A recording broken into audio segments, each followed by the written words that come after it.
ఆర్మూర్లో కాంగ్రెస్ పరిస్థితి చూస్తుంటే బాగా ఘోరం అనిపిస్తుంది. సీనియర్గా నేను తోపరం భగత్ మాట్లాడుతున్నా కాబట్టి ఘోరం అనిపిస్తుంది. ఆర్మూర్లో 36 వార్డులు ఉన్నాయి.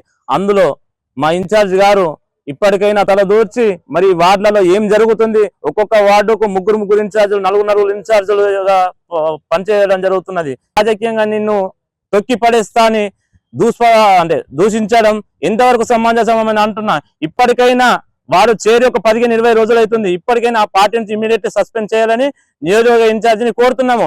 అలాగే ఆర్మూర్ పట్టణంలో సీనియర్లుగా మమ్మల్ని గుర్తించకపోయినా కార్యకర్తలుగా మేము కరెక్ట్ గానే ఉన్నాము. పార్టీ లైన్ ఎన్నడూ దాటలేము. పార్టీ ఏ పిలుపునిస్తే ఆ పార్టీ ఖచ్చితంగా మేము శిరస్స వహించి ఖచ్చితంగా పార్టీ లైన్ లోనే ఉన్నాం. పార్టీ దాటలేము. కానీ కొత్త వాళ్ళ పాత తేడా లేకుండా పని చేసుకోవాలా ప్రతి వార్డు వైజ్ గా అనుకుంటే ఈ రోజు కొత్త వాళ్ళు వచ్చి తొక్కి పడేస్తా అని రాజకీయంగా నీ అంత చూస్తా అంటే ఇక్కడ ఎవరు ఊకుండే పరిస్థితి లేదు. కాంగ్రెస్ పార్టీ అంటే సముద్రం. కాంగ్రెస్ పార్టీ అంటే పెద్ద సముద్రము.